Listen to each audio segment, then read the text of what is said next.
जय हिंद दोस्तों, मैं आपका साथी दूषण कुमार एक बार फिर से आप सभी का स्वागत करता हूं अपने YouTube चैनल दूषण ट्यूशन क्लास में। गाइस, जैसा कि आप सब जानते हैं, हमारी YouTube पे डेली क्लास आ रही है जो कि क्लास 10th की है और साइंस की फिजिक्स से ली गई है। तो गाइस, उसी के टर्म में यदि आपको पता हो तो एक लेक्चर हमारा बन भी गया है जो कि आप सभी देख चुके हैं। उसी का ही पार्ट 2 आप आज देखने वाले हैं। तो यहाँ पर देखिए, स्टार्ट करते हैं आज का लेक्चर। तो गाइस, स्टार्ट करते हैं आज का लेक्चर। यहाँ पर देखिए, पहला ही टॉपिक आपका है गोलीय दर्पण। क्या होता है गोलीय दर्पण? यानी गोलीय दर्पण जो होता है, खोखले गोले का कटा हुआ भाग होता है। यानी कांच का एक खोखला गोला होता है और उसका एक कटा हुआ भाग होता है, जिसके एक तल पर आप पारे की कली कर देते हो और उसके साथ ही आप लाल ऑक्साइड की कली कर देते हो। यही इसमें दिखा रखा है कि गोलीय दर्पण कांच के गोले का एक कटा हुआ भाग होता है। इसके एक तल पर पारे की कली तथा लाल ऑक्साइड का आप पेंट कर देते हो और दूसरा जो तल होता है उससे हम परावर्तक तल बना देते हैं। यानी परिवर्तन जो हम परावर्तन करते हैं वो दूसरे तल से करते हैं। और ये भी आपके दो प्रकार के होते हैं। पहला आपका अवतल दर्पण और दूसरा होता है आपका उत्तल दर्पण। तो अवतल दर्पण क्या होता है और उत्तल दर्पण क्या होता है, यहाँ पर देखिए।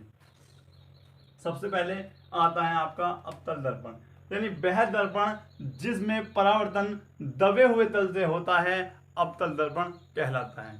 किस प्रकार से, यहाँ पर देखिए। सबसे पहले हम दो दर्पण पढ़ते हैं। जी हाँ, इसमें दबा हुआ कौन सा है गाइस? ये अंदर का। तो यहाँ से अब जब हम ये फॉर्मूला सिद्ध करेंगे ना गाइस,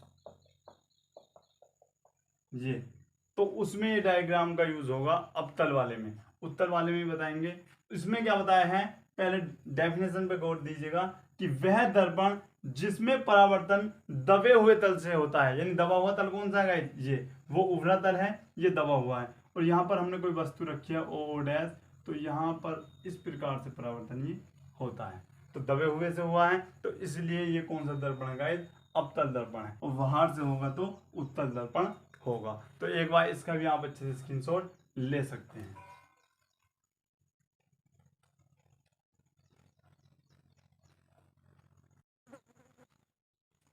अब आइए गाइस, अब देखते हैं नेक्स्ट जो है, ये बहुत ज्यादा आपके लिए इंपॉर्टेंट है। इसमें क्या देखना है, गोलीय दर्पण के लिए फोकस दूरी तथा दर्पण से वस्तु और प्रतिबिंब की दूरियों में संबंध। यानी वही फॉर्मूला डायरेक्ट भी पूछा जा सकता है, ये दो तीन प्रकार से आपसे पूछा जाता है। पहला क्या आएगा, पहला तो इस प्रकार से आ सकता है। दूसरा आ सकता है कि 1/f बराबर 1/v प्लस 1/u को सिद्ध कीजिए। और वो पता नहीं, या तो ये अवतल से पूछ सकता है या फिर उत्तल से पूछ सकता है। लेकिन हमको क्या बताना है, पहले अवतल दर्पण के लिए सूत्र का निगमन करना है। और ये एक बात ध्यान रखिएगा, जिसकी अवतल का समझ में आ गया वो उत्तल का भी आसानी से समझ में आ जाएगा।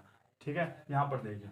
तो स्टार्टिंग कहाँ से करते हैं, सबसे पहले यहाँ पर देखिए, हम लिखते हैं कि माना, जिस प्रकार से गाइस डायग्राम बना रहे हैं उसी प्रकार से हम उसमें थ्योरी भी लिख सकते हैं। तो आप डायग्राम पर ध्यान दीजिएगा। यहाँ पर देखिए, सबसे पहले हम लिखते हैं कि माना एक दर्पण, एक अवतल दर्पण M1 और M2 है। ये आपका क्या है, अवतल दर्पण है गाइस।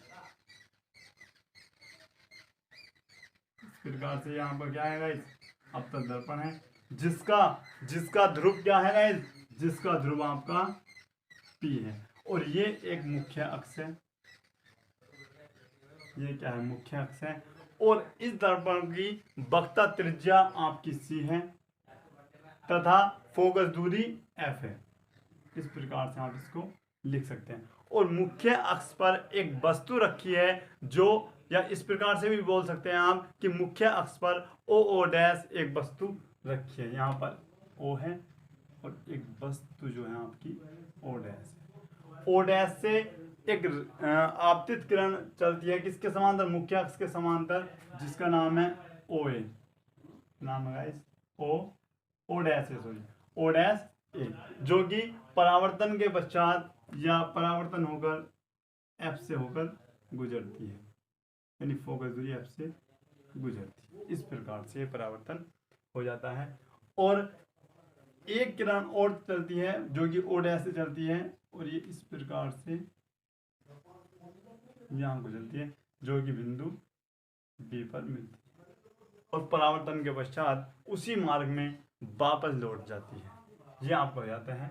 और ये एक दूसरे को आई डैश पर, कुछ बड़ा लिख देता हूँ, ये दोनों एक दूसरे को आई डैश पर काटते हैं। अब मुख्य अक्ष से एक लंब डालते हैं इस प्रकार से, जो कि होता है आई आई डैश, ये आपका हो जाता है। ये किरण गाइस इस प्रकार से जाती है और परावर्तन के पश्चात इस प्रकार से इधर को जाती है। उसके बाद ये एक किरण इधर को जाती है, जो कि परावर्तन के पश्चात उसी माध्यम में यानी वापस लौट जाती है। इस प्रकार से डायग्राम बन जाता है। उसके बाद क्या करते हैं, एक लंब हम यहाँ पर भी डालते हैं, जो कि आपका क्या है गाइस, एन है। क्या है गाइस, एन। तो एक बार आप इसका अच्छे से स्क्रीनशॉट ले लें, उसके बाद इसके बारे में हम लिखते हैं।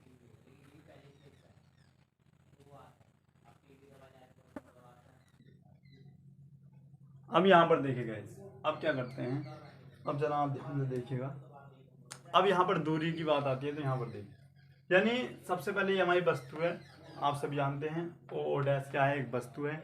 वस्तु की ध्रुव से क्या दूरी होगी, ये हमको पता लगाना है। तो मैं आपको बता दूं, आपकी जो वस्तु से लेंस की जो दूरी होती है या दर्पण से दूरी जो होती है, वो गाइस यू होती है, स्मॉल यू होती है। यानी हम लिखेंगे पी ओ, यानी वस्तु की, देखो गाइस मैं हिंदी नहीं लिख रहा, हिंदी आप बुक से लिख सकते हैं, क्योंकि काफ़ी टाइम वेस्ट हो जाएगा इसमें हिंदी लिखने में, और काफ़ी टाइम भी लग जाएगा, और आपको भी ये चीज़ जो मैंने बताई है सब वही लिखनी है। तो आप मेरी आवाज़ सुनकर भी इसको लिख सकते हैं। क्या लिखना है, वस्तु ओ डैश की ध्रुव से दूरी पी ओ बराबर क्या होगी गाइस, यू होगी। क्या होगी, यू होगी। लेकिन दर्पण कौन सा है, अवतल है, या फिर इस प्रकार से समझिएगा, दर्पण के बाईं ओर सब चीज आ रही हैं, इसलिए सारे मान आपके ऋणात्मक होंगे, यानी यू का मान क्या होगा गाइस, माइनस के होगा। उसके बाद प्रतिबिंब की ध्रुव से दूरी प्रतिबिंब की ध्रुव से दूरी क्या होगा, यानी पी आई, क्या बोलेंगे इसको, पी आई। क्या बोलते हैं कि ध्रुव से प्रतिबिंब की दूरी जो होती है गाइस, उसको वी कहते हैं। तो यहाँ पर लिख सकते हैं हम इसको वी, ये भी आपकी हो जाएगी माइनस में, क्यों, दर्पण के बाईं ओर है। उसके बाद वक्ता केंद्र भी लिख सकते हैं पीसी, क्या लिखोगे, पीसी। वक्ता केंद्र आर होता है, तो स्मॉल आर, ये आपकी माइनस की हो जाती है। उसके बाद फोकस दूरी यानी पी एफ, ये आपका हो जाता है माइनस के एफ हो जाता है, और तो कुछ होगा नहीं भाई, ये आपका हो जाता है। उसके बाद हम क्या लिखते हैं, अब क्या आता है, ये सब दूरी आपको याद हो गई होंगी, यानी पी ओ को माइनस के यू, पी आई को माइनस के वी, यानी पी ओ यहां से यहां तक की दूरी क्या है गाइस, यू है, और पी सी आपकी माइनस के आर है, पी आई आपकी माइनस के वी है, और पी एफ बराबर आपकी क्या है, माइनस के एफ है। ये आपको इतना याद कर लेना है। अब यहां पर देखिए यहां पर देखते हैं, अब ध्यान दीजिएगा इस वाले त्रिभुज में, इस वाले त्रिभुज में और इस वाले त्रिभुज में आपको ध्यान देना है। यानी करना क्या है, आपको लिखना है ओ डैश सी त्रिभुज, यहां पर लिख देता हूं मैं, त्रिभुज ओ डैश सी एवं त्रिभुज क्या, आई डैश सी, यानी आई डैश सी, इस प्रकार से भी लिख सकते हैं, या फिर कुछ भी आप लिख सकते हैं, सी आई डैश भी इसको लिख सकते हैं, या इस प्रकार से आप लिख दो सी आई डैश आई, इस प्रकार से भी आप इसको लिख सकते हैं कि त्रिभुज ओ डैश सी और आई डैश सी दोनों क्या हैं, दोनों समकोणिक हैं, समकोणिक हैं, समकोणिक त्रिभुज है। इस प्रकार से भी आप लिख सकते हैं, समकोणिक त्रिभुज है।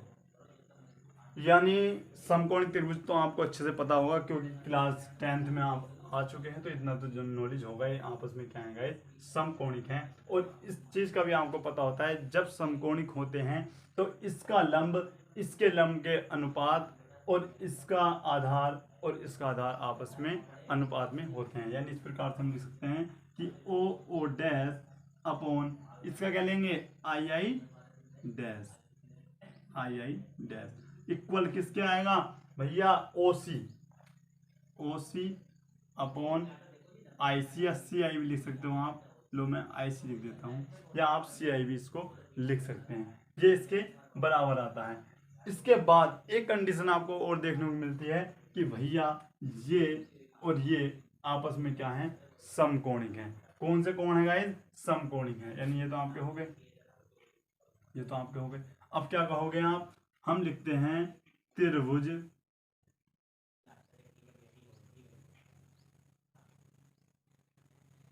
आई डैश एफ तथा ए एन एफ। त्रिभुज क्या लिखोगे, त्रिभुज ए एन एफ क्या है, समकोणिक हैं, समकोणिक हैं। जब समकोणिक हैं तो फिर वही कंडीशन आ जाएगी कि आई डैश किसके बराबर होगा भाई, इसका लंब उसके लंब के बराबर होगा। देखो यहाँ पर ये लंब है ए एन और यहाँ पर लंब क्या है आई एन, तो यहाँ पर हम क्या लिख, सॉरी आई डैश, तो हम लिखेंगे I dash upon A N बराबर आई एफ, क्या लिखोगे guys, I F upon F N, F, ये आप इसको लिख सकते हो। अब करते क्या हैं, अब यहां पर देखिए, अब एक चीज आपको नजर आ रही होगी, जो ओ डैश है ये ए एन के बराबर है या नहीं है। यहाँ पर देखिए दोनों सेम दूरी हैं, सेम ऊंचाई पर हैं, या इस प्रकार से मानिएगा दोनों आपस में बराबर हैं, तो हम लिख सकते हैं O dash equal to A N. यहाँ पर लिख देते हैं एज इट, चूंकि ओ डैश ए एन के बराबर है, इसीलिए हम यहाँ पर लिख दे सकते हैं आई डैश, और आई डैश को क्या लिख सकते हैं, ए एन को चेंज करो, यहाँ पर लिख देते हैं ओ डैश। इस प्रकार से हम इसको लिख देते हैं, और I F equal to F N, इस प्रकार से हम इसको लिख देते हैं। या फिर इसको हम उल्टा भी कर सकते हैं कि O dash upon I dash और F N upon I F, इस प्रकार से भी आप इसको लिख सकते हैं। अब आप कहोगे भैया उल्टा क्यों किया है, उल्टा भैया हमने इसलिए किया है क्योंकि इक्वेशन नंबर आप फर्स्ट देखिए और इक्वेशन नंबर आप सेकंड देखिए, तो आपको कुछ चीज़ इसमें सेम नज़र आ रही होगी। यहाँ पर देखिए तो आप कहोगे कि भैया इसमें O dash upon I dash इसमें भी है, और ओ डैश आई डैश इसमें भी आपको देखने को मिल रहा है। यानी जब O dash upon I dash किसके बराबर है, ओ सी अपॉन आई सी के, और यहाँ पर ये इसके बराबर है, तो क्यों ना ये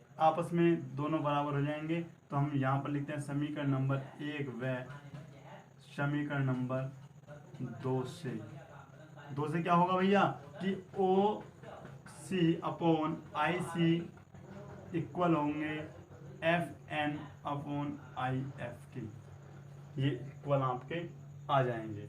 उसके बाद हम देखते क्या हैं, एक लाइन लिखने गाइस, जब ये बिंदु ए जो होगा ध्रुव ए के अत्यंत निकट होगा, पास होगा, तब, यानी जब बिंदु ए ध्रुव पी के अत्यंत निकट होगा, तब, ये जब अत्यंत निकट होगा तो एफ एन जो होगा ना गाइज, तब एफ एन जो होगा वो पी एफ के इक्वल हो जाएगा, पी एफ के बराबर ये आपका हो जाएगा। यानी एफ एन जो होगा ये पी एफ के लगभग बराबर आपका हो जाएगा। और उसके बाद क्या होगा, अच्छा एक बार आप इसका पहले स्क्रीनशॉट ले लें, फिर से यहाँ से स्टार्टिंग करते हैं।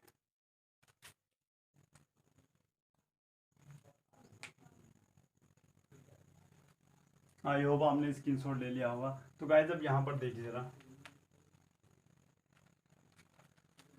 इसको लिखे रहने देते हैं, इसका भी यूज़ है थोड़ा। और यहाँ पर देखिए अब करते क्या हैं, एफ एन के स्थान पर आप पी एफ लिख देते हैं, तो ये आपको हो जाता है ओ सी को मैंने बताया था सी ओ भी आप लिख सकते हैं। यदि आपकी किताब में सी ओ दे रखा हो तो आप सी ओ भी लिख सकते हैं, इसमें कोई डरने वाली बात नहीं है कि यदि हमारा गलत हो गया हो, गलत किसी का नहीं है। ओ सी भी लिख सकते हैं, सी आई भी लिख सकते हैं और आई सी भी लिख सकते हैं। तो इससे आप ना घबराएं और आई सी बराबर एफ एन को भैया क्या लिखेंगे, पी एफ लिख देंगे। यहाँ पर क्या लिख देंगे आप, पी एफ अपॉन क्या है आपका आई एफ। अब यहाँ पर आप ध्यान दीजिएगा, अब हमको लिखना है ओ सी। अब आप अच्छे से जानते हैं हमको जो वैल्यू चाहिए, जो सूत्र चाहिए उसमें 1/f वी और यू का यूज होना है। इसमें कहीं आपको यू वी दिख रहा है, नहीं दिख रहा है। और वे मिलेंगे कहाँ से आपके, जिसमें पी ओ हो, पी आई, पी सी और पी एफ हो। इसमें कोई ऐसा कुछ आ भी नहीं रहा, केवल ये आ रहा है। तो हम करेंगे क्या, इसको हमको अब चेंज करना होगा। क्या करना होगा, चेंज करना होगा। कैसे, यहाँ पर देखिए भैया ओ सी, ओ सी आपका ये है, ध्यान से देखना गाइस, ये आपका क्या है ओ सी है। इसको मैं क्या लिख सकता हूँ, इसको मैं लिख सकता हूँ P O minus P C. यहाँ पर देखिए आपकी कम समझ में आया होगा, तो ये भैया आपका सी है, ये आपका क्या है ओ है, और ये आपका क्या है पी है। अब हम करते क्या हैं, अब हम करेंगे क्या, यहाँ पर देखिए ये यहाँ से यहाँ तक दूरी हम मान लेते भैया 4 है। कितने गाइस, 4 है। अच्छा, आपको समझ में आया होगा। और ये आपकी मान लो कि भैया ये आपकी 3 है। कितनी दूरी है, 3। अब मुझे ये बताइए आप कि ओ सी की दूरी कितनी होगी। तो आप सीधे से कहोगे कि भैया 4 में से आप 3 घटा दीजिएगा तो कितना आएगा, 1। तो भैया इसकी वैल्यू क्या होगी, 1 होगी। तो भैया आपने कैसे पता लगाया, घटाकर, किसमें से, यानी इतनी यहाँ से यहाँ तक दूरी कितनी थी, 4, किसकी वैल्यू थी, पी होगी। तो आप लिख सकते हो पी ओ, और घटाई कितनी आपने, 3, किसकी थी, पी सी की। तो माइनस करो क्या इसमें से, पी सी अपॉन, इसी प्रकार हम निकालेंगे किसकी, आई सी की, या सी आई भी आप इसको लिख सकते हो, सी आई भी यहाँ पर आप लिख सकते हो। ये आपका आई है और ये आपका पी है। अब यहाँ पर देखिए सी आई की दूरी निकालनी है, तो भैया फिर आप कहोगे ये आपकी 4 है, ये आपकी 3 है, तो ये कितनी बचती है, तो घटाकर ही तो पता चला। तो किस में से, पी सी में से, पी सी में से क्या घटाया, पी आई, पी आई। तो अब हम ओ सी की जगह P O minus P C का यूज करेंगे, और आई सी की जगह P C minus P I का यूज हम करेंगे। आई होप आपको अच्छे समझ में आ गया होगा। और अब क्या करेंगे, पी एफ इसी प्रकार से, और आई एफ। अब यहाँ पर बताइए गाइस, आई एफ को आप क्या लिख सकते हो, तो ये लिख सकते हैं कि P I minus P F अच्छे से लिख सकते हो। यानी हम लिख सकते हैं P I minus P F, ये हम इसको आसानी से इसमें यूज कर सकते हैं, इसमें हम लिख सकते हैं। उसके बाद करेंगे क्या हम, अब हम करते क्या है, पी होगी, इसमें हम लिखेंगे मान रखने पर, सभी के, इस प्रकार से लिख सकते हैं कि सभी के मान रखने पर, मान रखने पर, जिस प्रकार से आप सभी के मान रखते हो। तो पी ओ आपको हो जाता है माइनस के यू। गाइस इधर लिख देता हूँ, यहाँ पर आपको दिखेगा नहीं। पी ओ जो होगा ना आपका, पी ओ की वैल्यू बताइए आप, पी ओ की जगह पर आप लिख सकते हो माइनस के यू, उसके बाद माइनस के पी सी, माइनस के, एक तो यहाँ पर फॉर्मूले का माइनस है, ऊपर से आपका पी सी की वैल्यू माइनस में है, तो यहाँ पर ब्रैकेट में लिख सकते हो माइनस के आर, अपोन में पी सी आपकी माइनस के आर है, और माइनस पी आई आपकी माइनस के वी है, इस प्रकार से। और ये आपका है बराबर पी एफ आपके माइनस के एफ के बराबर है, उसके बाद पी आई माइनस के वी है, और ये है आपका माइनस के एफ। इस प्रकार से आप इसको लिखना, इस प्रकार से। आई होप आपको इतना समझ में आ गया होगा।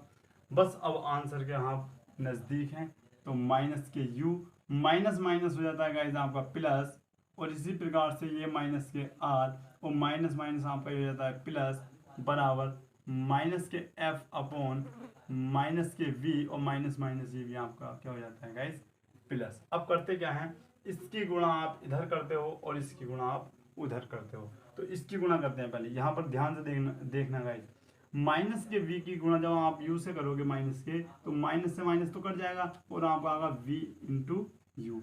जब माइनस के v की गुणा r से करते हो तो माइनस के v इंटू आर। अब f की गुणा जब आप u से करते हो तो माइनस के f u आ जाता है, और एफ की आर से करते हो तो एफ आर आपका ये आ जाता है। अब इसकी आप गुणा करते हो इधर की साइड, ये आपकी थी इधर की गुणा, अब करनी है आपको इधर की गुणा। इधर की गुणा करते हो तो माइनस का आर है माइनस के एफ है,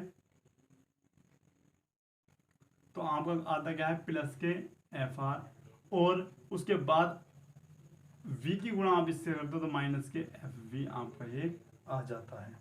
अब करते क्या है, यहाँ पर देखिए बराबर के दोनों साइड प्लस के हैं, यानी ये भी आपका प्लस का है ये भी आपका प्लस का, तो ये तो आपका कट जाता है। बचता क्या है आपका V U minus V R minus F U बराबर माइनस के एफ वी, ये आपका बच जाता है। अब यहाँ पर देखिए कहीं भी आपको सूत्र में आर नजर आया था, नहीं आया था, तो आर को भी हमको रिप्लेस करना है, हटाना है। तो एक फॉर्मूला मैंने आपको बताया होगा कि भैया फोकस दूरी जो होती है वो वक्रता केंद्र की आधी होती है, यानी एफ बराबर जो होता है, यानी आर बराबर जो होता है गाइस, आर बराबर 2f ये होता है, यानी वक्रता त्रिज्या जो होती है वो फोकस दूरी की दुगनी होती है। यहाँ पर देख रहे हो ये दूर है तो दुगनी वैसी भी आपको दिख रही है। तो इसी प्रकार से आर के स्थान पर मैं क्या यूज कर सकता हूँ, आर के स्थान पर मैं यूज कर सकता हूँ 2f, तो 2f v आपका हो जाता है माइनस के एफ यू हो जाता है और बराबर माइनस के एफ वी आपका ये आ रहा है। उसके बाद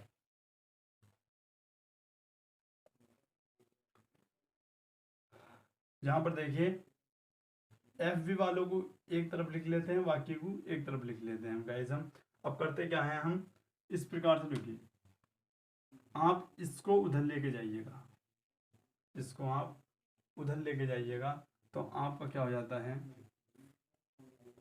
वी यू, और ये आपका हो जाता है कितना, कहीं मिस्टेक तो नहीं हुई ना, ये आपका हो जाता है गाइस एफ यू और ये माइनस के एफ वी और प्लस के 2FV। यहाँ से आता है आपका V U minus K F you और ये आपका हो जाता है क्या प्लस के, कितना बचता है आपके 2 है ना, तो ये आपका हो जाता है एफ वी, ये आपका हो जाता है।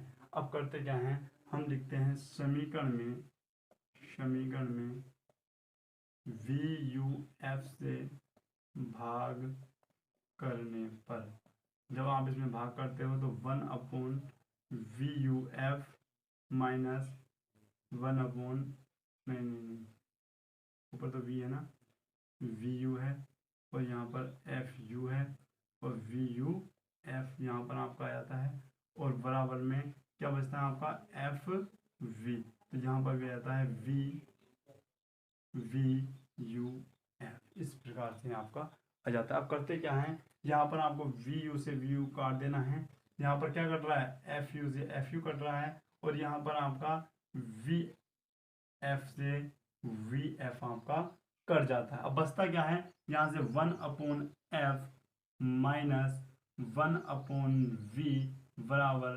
1/u आपका बच जाता है। क्या ये फॉर्मूला है? अभी आपको फॉर्मूला अच्छे से नजर नहीं आया होगा, तो 1/f बराबर ये माइनस का था उधर जाकर आपको हो जाता है प्लस का, तो ये आपको मिल जाता है अवतल दर्पण के लिए सूत्र, यानी 1/f बराबर 1/v प्लस 1/u, ये हो जाता है आपका सूत्र, जिसका काफ़ी यूज़ है गाइज।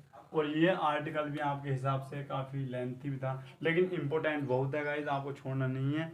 6 नंबर में ये आपका आता है और जिसकी ये समझ में आ गया है उसको उत्तल दर्पण के लिए करवाने की आवश्यकता नहीं है, वो आसानी से उसमें कर सकता है। चेंज कहाँ होगा, चेंज केवल इन वैल्यू में होगा, बस जो प्लस की हैं वो माइनस की हो जाएंगी, यू हमारा माइनस का, बाकी सब प्लस के, और यही कैलकुलेशन होती है और ये आपका फॉर्मूला यहाँ पर आ जाता है। तो एक बार इसका भी आप अच्छे से स्क्रीनशॉट ले लें।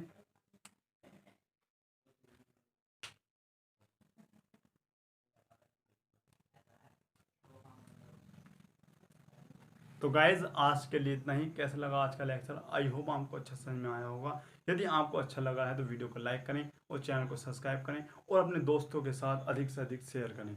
तो तो वीडियो देखने के लिए धन्यवाद। मिलते हैं जल्दी नेक्स्ट वीडियो में, तब तक के लिए आज्ञा दीजिए। जय हिंद, जय भारत।